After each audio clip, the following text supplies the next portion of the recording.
Welcome back, everybody, for another episode of the weekly accountability journal that I'm doing. So, I am anticipating that the purpose of this journal will definitely evolve over time. I am realizing, to no surprise to myself, that I'm basically turning life into like a game of sorts. I'm like gamifying, like, make sure you do this, make sure you do that, make sure you do this. And it'd be funny to hear if that's something that people who are watching this like already, like, if some of you kind of saw that and you're like, okay, Brian, you'll like learn. That's not what I want to do. There we go. So like I have like all this stuff that I'm thinking about and I'm like noting doing this for. Um, And I feel like what I would rather have this accountability journal kind of turn into is more so my understanding of like what's happening to me. So like what I'm doing during the week, how it's affecting me, so that I don't basically forget um what I went through this week. So something that's really interesting about this week is that I was having breathing problems and chest pain again. Something that has happened here and there over the last few years. Um, so like I had gone to a doctor for this to get an inhaler because they could tell that my breathing was impaired. And I'm now realizing, I can't say for sure, I don't want this to replace like medical diagnosis, but realizing that this may very well be tied to severe anxiety. Because this week I was getting not very much sleep, not quality sleep, chest pains, especially at night, not during the day, and trouble breathing that is atypical. Like, it's not common. I don't have like athletic induced asthma. It's not like something that I experience a lot. And it's something that in the past I only knew how to fix it with an inhaler. And I do have an inhaler that is meant for like situational use when this happens. And so the inhaler does help. So there's definitely something like physically happening, but I've also been realizing that all of this stuff does align with anxiety. And so around Thursday, I basically had enough of this and had a talk with my partner about what is happening to me and came to the conclusion that I was suppressing my anxiety. I had just some anxiety about real life things that had kind of been built up that weren't getting addressed. In this exact case, it's kind of like people like my accountant and stuff that are not being reliable, not following through on things that they said they would deliver, amongst other things. I don't want to get like too personal about it on this, but there was like three or four things that had been building up. And so I think a big part of anxiety for me is rooted in acting like something doesn't bother me. Um this is most likely stemming from my fear of others perceiving me as too much or a burden, um, and wanting to not have issues, basically. Um, which obviously it isn't helping. And this is something that's really interesting because I do have a video coming out on Dr. K's channel today, a rather lengthy interview or not interview, more like a meeting that I had with him. And the core principle of that interview, because I watched it back in order to kind of like approve it to be released, was my perception, my fear of the perception of others.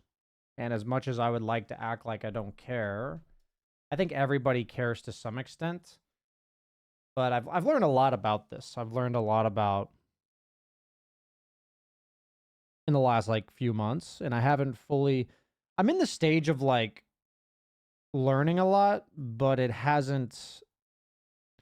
All I've really been doing is gaining awareness. I haven't really had the time, space, or maybe just I'm not ready yet to like fix the problem. Meaning like I haven't identified. It's like I have knowledge of what's causing it, but I don't understand it. Like I don't understand why I still do it. I don't understand how it takes such a prevalent role in my life.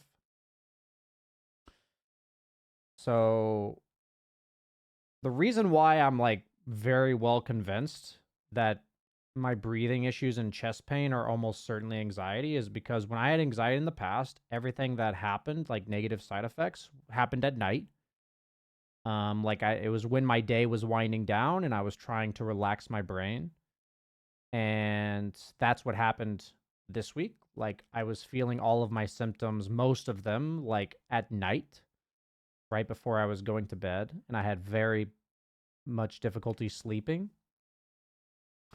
And then on Friday, I took action to address my own anxiety and make a plan moving forward for each of the scenarios that allowed me to take the control that I do have in this situation. Because I feel like in these situations where you feel powerless, even if you only have 1%, 5%, 10% agency in the situation, I've found that anxiety prevents me from searching for that and claiming my agency. And effectively, in cases where people aren't, I wouldn't use the word wronging me, but they are like skipping out on their obligations, especially work related, and they're also doing something that is hurting me, whether it's like emotionally or in this case more like logistically. And I've not stood up for myself because that's I sadly I don't want to make like the overarching excuse, but I feel like that's kind of what society tells men to do is just like be a man and suck it up. And we're told to like stand up for ourselves, but then we're also made to feel like a burden when we have problems that we can't solve. So I feel like learning to stand up for yourself for me has been about being okay with the fact that I'm having problems, knowing that I'll be invalidated sometimes and accepting like what I'm feeling at the moment. Um and then asking myself, what does this unpleasant emotion, what is it trying to tell me? Like, and the interesting part about anxiety is it's this weird dichotomy that I feel like it's telling me I have to do something, like that's how it, but it feels so powerless and disarming that you then don't do anything. And then I've learned that if you have anxiety and you don't do anything, that it just gets worse. So like the only way to fix the anxiety is to have it, acknowledge it, confront it, and do something about it. And that's much easier said than done. I mean, I'm sure if anybody watching this has anxiety, I've learned that if you don't have anxiety issues, then this is deeply unrelatable. And if you do, then, I'm sure you understand very well.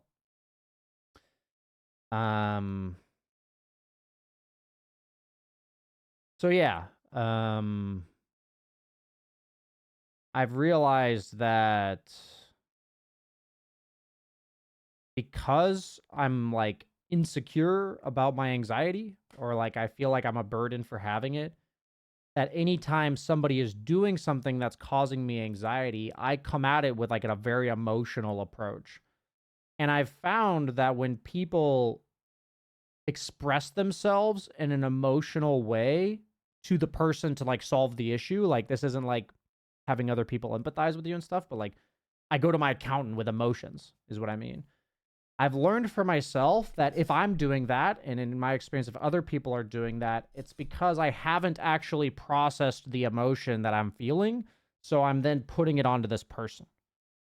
Um, and I've realized that obviously, not obviously, I've realized that if you come to people in a professional setting with emotion, the last thing they're going to do is, most people, they're not going to be exactly empathetic, and they're not going to really try to help you because they detect like, oh, that's a lot of shit they're carrying there.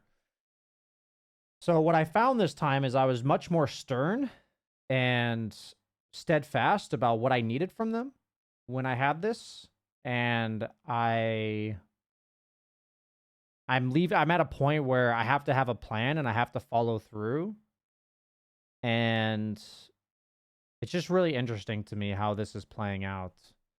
When I come to somebody with emotions, that means I haven't processed it yet. That even applies, I guess, when you're asking for empathy, because if I'm asking for empathy, then I haven't processed what's happened to me, right? Because after I've processed it, empathy is no longer required to like make me feel better in order to like do something about it. So I guess I'm literally realizing this like in this video that like when I come to somebody with emotions, that just simply means I haven't processed, I guess, the emotion or the situation yet. That's really interesting. Yeah, I mean, like I said, this is kind of what these videos I think are going to turn into is what's happening to me over the week that's negative, and what am I doing that's contributing to this? Because I saw all of these things, and I think what ended up happening was I was so fixated on getting things done that I honestly kind of checked out of my emotions. I feel like my anxiety didn't used to be allowed to get this high. Like it used to before I started being aware of it, but it's been a long time since I let my anxiety get this high. And I think that's because I'm so fixated on do that I'm not actually checking in. So maybe these need to be checking in. These episodes need to be me checking in with the emotions that I'm feeling that week and then how it pertains to my habits. So I did find that every time like anxiety is like number one trigger for me to start numbing. Found myself chasing distracting dopamine hits a lot this week.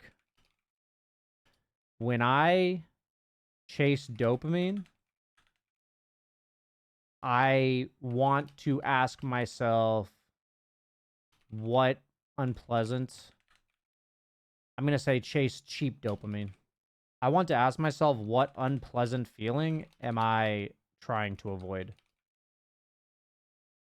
Like, I'm going to have this be like my takeaway for the week.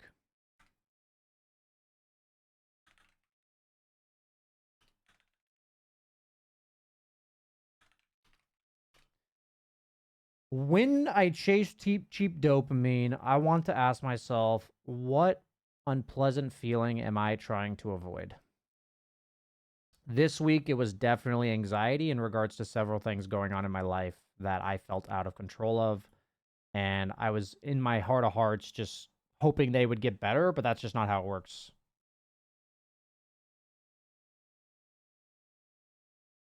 So I have a plan moving forward with these things, which is great. And now it's my job to like follow through on it. And And I say that's great. I think the situation itself will be very unpleasant. It's going to be stressful. For me, stress like that is good, while anxiety is bad in the sense that, you know, uh, for me personally, I struggle with anxiety. I don't really struggle with over stressing myself out. I struggle more so with worrying about things and then not doing anything. Because I feel like stress makes you do things, while anxiety kind of paralyzes you. And I'm more of somebody that will default to doing nothing than I am to, like, if they're hurting, than somebody that will overdo. I remember watching, maybe it was a Dr. K thing. I remember somebody talking about this. Kind of just popped into my head that some people become overperformers when they're really worked up, and some people become underperformers. And I'm definitely an underperformer when that happens. So yeah, when I am chasing cheap dopamine, I want to ask myself, what unpleasant feeling am I trying to avoid?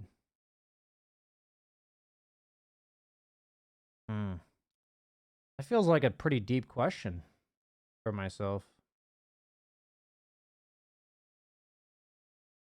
Because rather, like in the past, I would chase the cheap dopamine like I was in the past, and I would know I'm not supposed to do that, and I would feel really bad about it, and then I'd beat myself up, and then I would effectively feel shame about it. And in my experience, feeling shame about something makes you do it more. So, and become secretive and make you hide from people. So, yeah, I guess coming to terms with my shame about it is what I'm kind of doing here. And I'm saying, this is what I think I'm doing. Because I've found that when people do like stupid shit, I'm just like, that's not a good way to label it, but things that are bad for them and they know that they're bad for them, you know, I truly believe that there's some need that just is underneath all of that.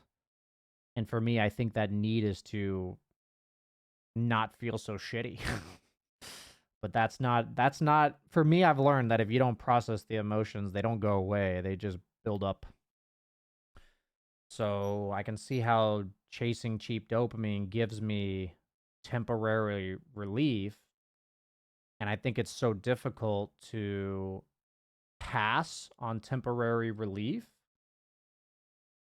in favor of long-term relief, which is like processing the emotion and doing something about it, which is what I feel like I'm doing now. And I feel like that's one of the hardest things for anyone to do. I remember learning one time that somebody defined it this way: discipline is learning to prioritize future you rather than current you.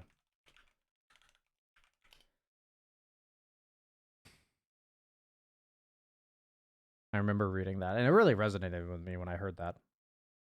Don't ask me on who the source of that was. I just remember hearing it. So yeah, this has been an interesting week. I mean, on this, I'm like my journal, I'm talking about a lot of the negatives. I would just like to say great gratitude. Maybe I should express some gratitude. I do think practicing gratitude is very important. Amazing day with my girlfriend, Sheever, and Owen yesterday. Wonderful teppanyaki dinner, and played board games. So yesterday was like the first day in a long time that I didn't put a single brain cell into work, which was like really nice. I've been working on having better work-life boundaries, but ever since I've been doing the dojo, it's kind of like reignited that problem a bit. It's like kind of shaken up the balance, and I have to refigure out how to apply it. But so it's been struggle for me to kind of separate myself and allow myself to just have fun days. And yesterday was, I would say, my first full-on fun day.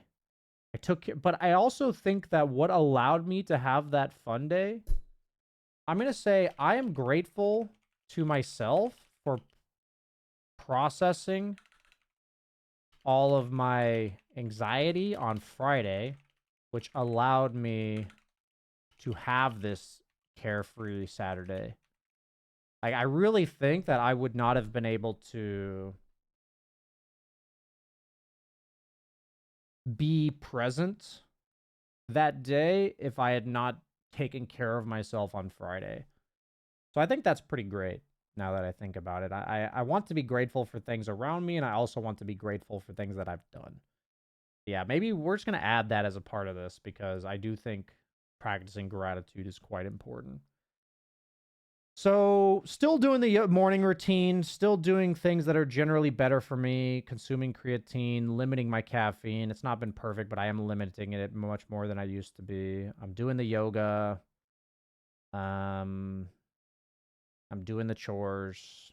I haven't done this yet, but a lot of positives. So yeah, I think the accountability journal is actually going to be more emotionally based because I think that if I'm accountable to my emotions, that everything else will fall into place. Um, and I'll just take care of things. I think I'll just do a better job taking care of myself if I'm not letting my emotions drive my decisions in a way that I'm not aware of. So, cool. Okay, I'm pretty happy with this week's episode.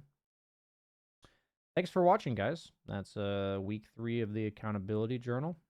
And I like the direction I've taken it. And I think I'll continue to take it this direction. See you guys later.